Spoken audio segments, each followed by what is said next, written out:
اللہ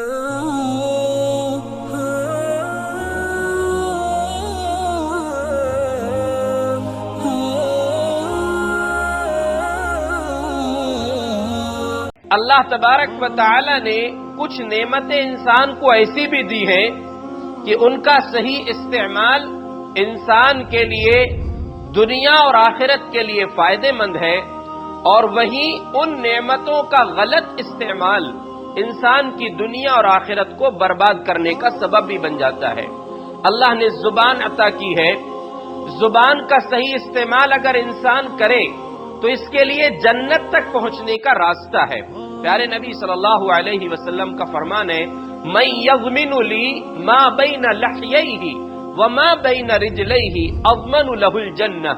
صحیح بخاری میں ہے، آپ صلی اللہ علیہ وسلم نے فرمایا کہ جو انسان مجھے اپنے دونوں جبڑوں کے درمیان کی چیز یعنی زبان اور اپنی شرمگاہ کی حفاظت کی ضمانت دے دے، میں اس کو جنت کی ضمانت دیتا ہوں۔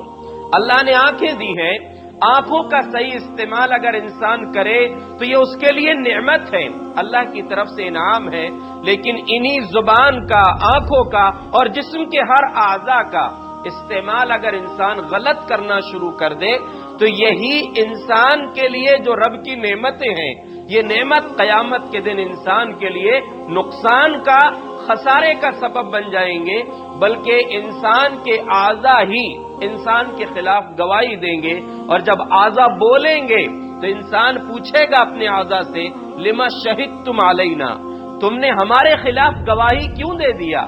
تو جسم کے اعضاء، انسان کی چمڑی بولے گی، انطقنا اللہ الذی انطق کل شیء، اللہ نے، اس رب نے ہم کو بولنے کی طاقت دیا ہے جس نے ہر چیز کو بولنے کی طاقت دیا ہے۔ انہی نعمتوں میں سے انسان کی ایجاد کردہ، اللہ رب العالمین کے دیے ہوئے دل و دماغ کا استعمال کر کے انسان کی ایجاد کرتا جو ایک نعمت ہے، جو ترقی کے دور میں ہم جی رہے ہیں، ٹیکنالوجی ہے، اور خاص طور سے جو آج موبائل جس شکل میں ہمارے ہاتھ میں موجود ہے، یہ اللہ رب العالمین کی بہت بڑی نعمت ہے، اور اس کے ذریعے سے بہت سارے کام جو دوری کی وجہ سے نہیں ہو سکتے، ہم آسانی سے وہ کام انجام دے سکتے ہیں۔ موبائل کے صحیح استعمال کے بہت سارے فوائد ہماری زندگی میں موجود ہیں، لیکن ان فوائد کے ساتھ ساتھ آج ہمارے معاشرے میں اگر ہم نظر ڈالیں تو اس کے نقصان انسانوں کی زندگی میں بھی بہت سارے ہیں۔ فائدے بھی ہمارے لیے کھلے ہوئے ہیں۔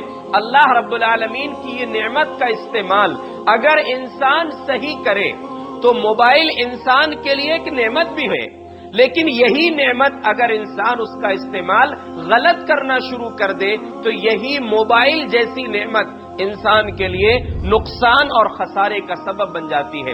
موبائل میں ہمارے لیے بہت ساری آسانیاں ہیں، ہم دین کے کام کر سکتے ہیں، ابھی آپ کے سامنے یہ بیان ہو رہا ہے، لیکن اس کو ریکارڈ کر کے موبائل کے ذریعے پوری دنیا کے کونے کونے تک پہنچایا جا سکتا ہے۔ دنیا کی خبریں آپ کو مل رہی ہیں، موبائل کے ذریعے نہ جانے کون کون سی آسانیاں اور سہولتیں آپ حاصل کر سکتے ہیں، لیکن اس موبائل کو اگر استعمال اس کا غلط ہونے لگ جائے تو یہ ہماری زندگی کے لیے بڑا نقصان دہ بھی ہے۔ سب سے پہلی اور بنیادی بات، انسان کی زندگی کا اصل مقصد ہے عبادت کرنا۔ یہ موبائل کے ذریعے بھی ہم کو سبق ملتا ہے، یعنی اللہ ہم کو سکھا رہا ہے۔ اس طریقے سے بھی آپ نے سنا ہوگا، موبائل دیکھیے، موبائل سب استعمال کرتے ہیں۔ موبائل جو اصل میں بنا ہے وہ صرف بات کرنے کے لیے، ایک دوسرے سے رابطے کے لیے، لیکن اس کے اندر بہت ساری چیزیں ہیں جو ہمارے استعمال کے لیے ہیں۔ انسان ان میں سے کوئی بھی چیز استعمال کر رہا ہو، کوئی بھی ایپ یوز کر رہا ہو، کچھ بھی دیکھ رہا ہو، لیکن اس بیچ میں اگر کسی کا کال آ گیا تو وہ وہیں کٹ ہو جائے گا، وہ چیز وہیں رک جائے گی، پہلے آپ کو موبائل بتائے گا کہ فلاں آپ کو یاد کر رہے ہیں۔ یہ اللہ رب العالمین کی طرف سے ایک سبق بھی ہے کہ اے انسان، چاہے تو اپنی زندگی میں کتنا ہی مصروف ہے، لیکن جب اللہ کا پیغام تیرے کانوں میں آ جائے، اللہ کا بندہ تجھے اذان کے ذریعے سے میرے گھر کی طرف آنے کی دعوت دے دے تو اپنے سارے کام چھوڑ کر تو میرے گھر میں میرے سامنے اپنے سر کو جھکانے کے لیے آ جانا۔ یہ اس موبائل کے ذریعے سے بھی ہم کو اللہ تبارک و تعالی نے سبق دیا ہے۔ موبائل انسان کی زندگی کے لیے نعمت تو ہے، لیکن آج ہمارے لیے جو زحمت بن رہا ہے یا اس کے جو نقصان ہیں، فوائد اور نقصان کو بیان کرنے کے لیے ہی کئی خطبات کی ضرورت ہے۔ بہت مختصر میں بہت بنیادی باتیں میں آپ کے سامنے رکھنا چاہتا ہوں۔ پہلی چیز، اللہ تبارک و تعالی نے ہم کو جو دین عطا کیا ہے، دین اسلام، یہ دنیا اور آخرت دونوں کی کامیابی کا راستہ ہے۔ اللہ نے فرمایا ان الدین عند اللہ الاسلام، دین اللہ کے نزدیک صرف اسلام ہے، یعنی بہترین قانون، بہترین سلیقہ اگر کوئی ہو سکتا ہے تو وہ صرف دین اسلام ہے۔ اور یہ یاد رکھیں، اللہ ہم کو صرف آخرت نہیں سکھاتا، بلکہ رب نے قرآن میں دعا سکھلائی ہے، ربنا آتنا فی الدنیا حسنہ وفی الآخرۃ حسنہ، اے ہمارے رب ہم کو دنیا میں بھی اچھائی عطا فرما اور آخرت میں بھی اچھائی عطا فرما۔ آخرت سے پہلے رب نے دنیا مانگنا سکھایا ہے، اور اسی لیے رب نے ہمیں جو دین عطا کیا ہے وہ صرف آخرت کے لیے نہیں بلکہ پہلے دنیا کو بھی کامیاب بنانے کا سلیقہ ہم کو سکھاتا ہے۔ پیارے رسول صلی اللہ علیہ وسلم نے اپنی زندگی گزار کے بتائی ہے، پیارے رسول نے ہمیں یہ پیغام دیا ہے کہ ایک طاقتور مومن کمزور مومن کے مقابلے میں زیادہ بہتر ہے، اللہ کے نزدیک پسندیدہ ہے۔ اور آگے آپ نے فرمایا احرص علی ما ينفعک، جو چیز تمہارے فائدے کی ہے اس کو حاصل کرنے کے لیے کوشش کرو، یہ دین سکھاتا ہے۔ یہ پیارے نبی کی زبان سے نکلا ہوا جملہ ہے، یہ حدیث ہے کہ دنیا میں جو چیز تمہارے فائدے کے لیے ہے، وہ دنیاوی فائدہ ہو یا آخرت کا فائدہ ہو، اس کو حاصل کرنے کے لیے کوشش کریں۔ اس جملے سے ہم دنیا کے ہر علم کو حاصل کر سکتے ہیں جو ہمارے لیے فائدے مند ہو، نفع بخش ہو۔ یہ یاد رکھیں، علم کی تقسیم جو یہ کی جاتی ہے، دنیا کا علم دین کا علم نہیں، صحیح تقسیم شریعت کی روشنی میں یہ ہے نفع بخش علم اور علم نافع اور علم غیر نافع، یعنی وہ علم جو انسان کو فائدہ پہنچاتا ہو، دوسرا وہ علم جو انسان کو فائدہ نہ پہنچاتا ہو۔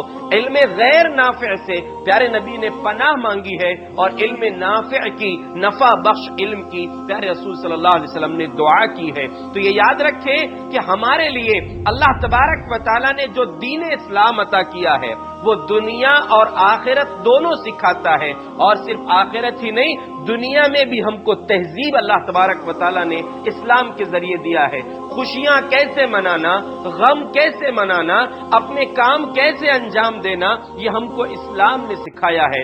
لیکن موبائل کے ذریعے سے ماڈرن کلچر آج ہمارے معاشرے کے اندر آ رہا ہے، بے حیائی کے مناظر جو موبائل میں دیکھ رہے ہیں اور سوشل میڈیا کے ذریعے سے جو چیزیں ہم کو دکھائی جا رہی ہیں، جو بتائی جا رہی ہیں، جو پڑھائی جا رہی ہیں، آج ہمارے معاشرے کے اندر، مسلم معاشرے کے اندر وہ چیزیں آ رہی ہیں۔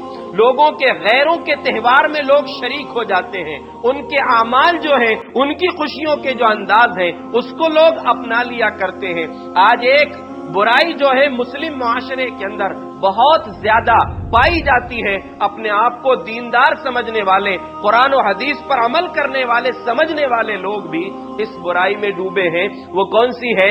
بچے کا برتھ ڈے منایا جاتا ہے، باقاعدہ اس کو سوشل میڈیا میں ڈالا جاتا ہے، لوگ اپنے اسٹیٹس پر رکھتے ہیں، کیسے اس کی وہ چیز منائی جا رہی ہے جس کا تعلق اسلامی تہذیب سے نہیں ہے، جس کے ذریعے سے ہم دوسروں کو مناتے ہوئے دیکھ رہے ہیں، اس کو اپنی زندگی بھی ہم نے لے آئے۔ کبھی آپ نے سوچا آپ کے بچے کا آپ نے برتھ ڈے منایا ہے، لیکن یہ آپ نے سوچا کہ میرا بچہ 3 سال کا ہو گیا، 5 سال کا ہو گیا، 10 سال کا ہو گیا، ہم نے اپنے بچے کو کیا سکھایا، ہم نے اپنے بچے کو کیا بتایا ہے؟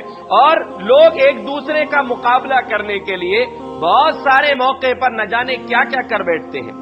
شادی بیاہ کی بات دیکھ لیں کہ جب اس میں دیکھا جا رہا ہے کہ کیسے کیسے لوگ کام کر رہے ہیں، اس کو دیکھ کر ہم اپنے آپ کو آگے بڑھانے کی کوشش کرتے ہیں، یعنی اس میں مقابلے میں لوگ آ رہے ہیں، اور شادی بیاہ کی جو آسانی اسلام نے ہم کو سکھایا تھا اس کو چھوڑ کر غیروں کے طریقے کو لوگ اپنا رہے ہیں۔ ابھی شاید آپ نے دیکھا ہوگا، سنا ہوگا سوشل میڈیا کے ذریعے، پاکستان میں ہمارے پڑوسی ملک میں ایک شادی ہوئی ہے، 200